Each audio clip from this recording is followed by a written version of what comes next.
ایک زمانے میں ایک بہت امیر نوجوان تھا اور اس کے والد لال جواہر کی تجارت کیا کرتے تھے۔ اپنے حلقہ دوست و احباب میں اس کی بات چلتی تھی۔ وہ بہت اپنے دوستوں کے ساتھ انتہائی پیار محبت سے پیش آتا تھا، بدلے میں وہ بے مثال انداز میں اس کی عزت اور احترام کرتے تھے۔ دن گزرتے گئے، نوجوان کے والد کا انتقال ہو گیا اور خاندان بہت غریب ہو گیا۔ نوجوان نے اپنی خوشحالی کے دنوں کے پرانے دوستوں کو ڈھونڈنا شروع کیا۔ اسے پتہ چلا کہ اس کا سب سے پیارا دوست، جس کی وہ بات کرتا تھا، جس کے ساتھ اسے بہت پیار تھا، جو کبھی اس کی بات کو نہیں ٹالتا تھا، بہت زیادہ امیر ہو چکا ہے اور بہت زیادہ جائیداد کا مالک بن چکا ہے۔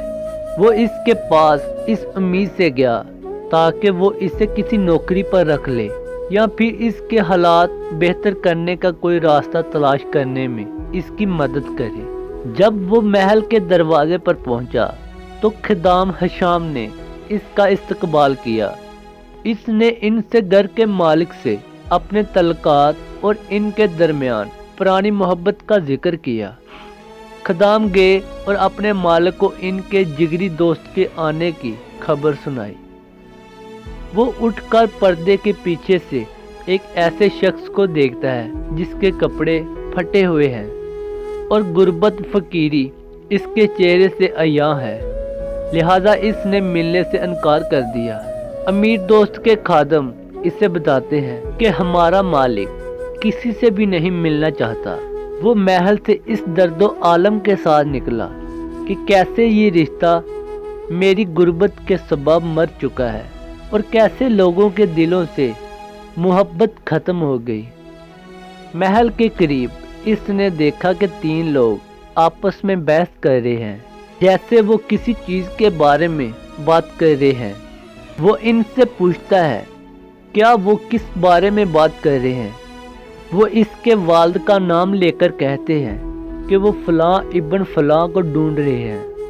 اس نے ان سے کہا کہ وہ میرے والد ہیں اور وہ بہت عرصے پہلے فوت ہو چکے ہیں، جس پر وہ بہت افسوس کرنے لگے۔ وہ اس کے والد کی خوبیاں بیان کرتے ہوئے کہتے ہیں کہ اس کے والد لال جواہر کے بہت بڑے تاجر تھے۔ ہمارے پاس مرجان کے قیمتی ٹکڑے ہیں جو اس نے امانت کے طور پر ہمارے پاس چھوڑے تھے۔ انہوں نے مرجان سے بھرا ہوا ایک بہت بڑا تھیلا اس کے حوالے کیا اور چل دیے۔ اس نوجوان پر حیرت طاری ہو جاتی ہے اور اسے اپنی آنکھوں اور کانوں پر یقین نہیں آتا کہ وہ اسے کیسے سچ مان لے۔ لیکن اب سوال یہ پیدا ہوا کہ وہ اسے کہاں اور کس کو بیچے، کیونکہ اس کے شہر میں تو کوئی بھی ایسا شخص نہیں تھا جو اس کی قیمت ادا کر سکے۔ لہٰذا وہ کسی تاجر کی تلاش میں نکلا۔ تھوڑی دیر کے بعد ایک بڑی عمر کی خاتون اس کی ملاقات ہو گئی جو شکل و صورت سے نیک لگتی تھی۔ اس خاتون نے اس سے پوچھا کہ بیٹا، مجھے آپ کے شہر میں زیور کی تلاش ہے، کہاں ملے گا؟ نوجوان نے پوچھا کہ آپ کس قسم کے زیور خریدنا چاہتی ہیں؟ خاتون جواب دیا، مجھے خوبصورت پتھروں کی تلاش ہے، چاہے وہ کسی بھی قسم کے ہوں اور ان کی قیمت کوئی بھی ہو۔ نوجوان نے پوچھا، کیا آپ مرجان خریدنا چاہیں گی؟ اس نے کہا، میں بالکل خریدوں گی۔ نوجوان نے مرجان کے کچھ ٹکڑے تھیلے سے نکالے اور خاتون کے حوالے کر دیے۔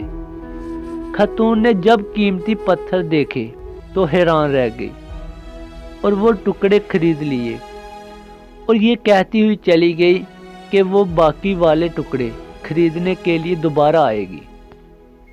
یوں نوجوان کے حالات میں بہتری آنے لگی اور اس کی تجارت بحال ہونے لگی۔ پھر اسے اپنے دوست کی یاد آئی جس نے برے حالات میں اس سے ملاقات کرنا گوارا نہ کی، تو اس نے ایک خط میں 2 اشعار لکھ کر بھیجے، میں ایسے دوستوں کی محبت میں رہا جن میں وفا نہیں، جو ہیلوں اور بہانوں سے دوستی نبھاتے ہیں۔ وہ میری امیری کے وقت مجھے عزت دیتے ہیں اور جب میں مفلس ہو گیا تو وہ جاہلوں والا معاملہ کرتے ہیں۔ جب اس کے دوست نے یہ اشعار پڑھے تو اس نے جواب میں 3 اشعار لکھ کر بھیجے۔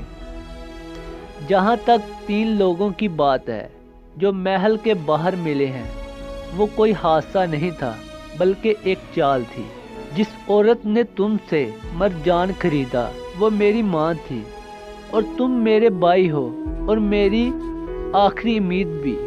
ہم نے آپ کو کنجوسی کے سبب واپس نہیں کیا، لیکن ہمیں خوف تھا کہ تم ہمارے سامنے شرمندہ نہ ہو جاؤ۔ ایسے لوگ ہوتے ہیں جو برے وقت میں آپ کا ساتھ نہیں چھوڑتے۔ خدا کرے آپ کے نصیب میں ایسے دوست ہو۔